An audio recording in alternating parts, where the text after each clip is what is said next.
What's up, fam? It's your boy DKG72. Hey, let's talk about hands.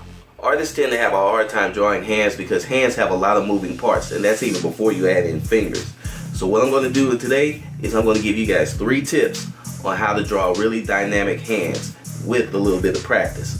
Tip number 1, your hand has crazy proportion changing skills. If you look at your hand, you'll notice that your palm is actually longer than your fingers.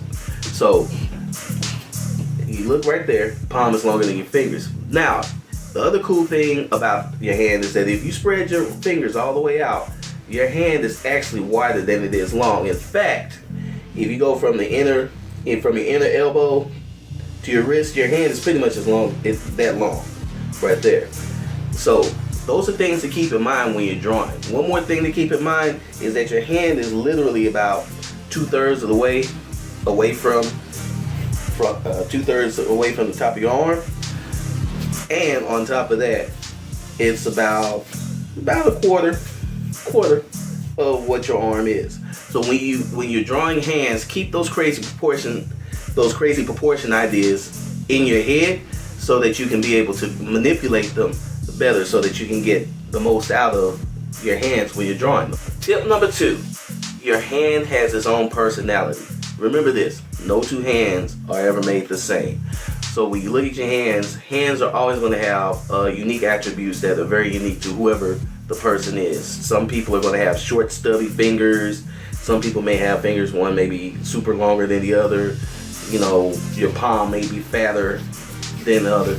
So when you're drawing hands, keep that in mind. So when you're thinking of the characters that you're drawing, think like if you've got a character that's kind of a big hulking guy, but you give him these little tiny hands, that may not work. But if it's a big hulking guy with, you know, these big gnarly looking hands with really protruding knuckles, that's the type of stuff that really helps you get the most dynamic hands possible, because your hands, you know, they have a personality that literally goes along with the personality that comes with the character that you're drawing. So keep that in mind. Tip number 3, the 5 knuckle shuffle. So if you actually look at your hand, this part here is actually the inside of your knuckles. So, and how you know that is if that you bend your hand, it looks like they're all bending at once, but then extend them one at a time. And you'll notice that this area right here extends out.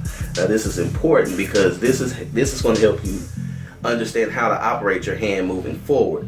So the other thing that you need to know is that your pinky and your index, those kind of have the most, I guess you would call it flexibility, and while your 2 middle fingers, they tend to work in tandem together.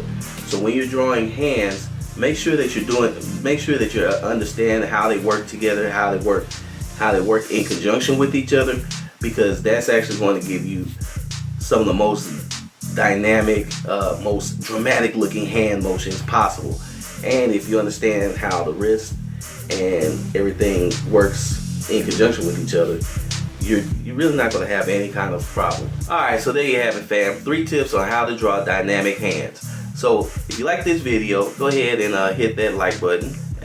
If you're new here, subscribe. And if you've been here for a while, or even if you're new, hit that notification in the whatever section it's going to be in.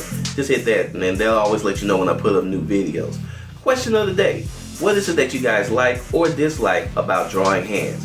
Hit me up in the comments and let me know. Alright, fam. I'll holler at you guys next Wednesday. Peace. Get a set of my own.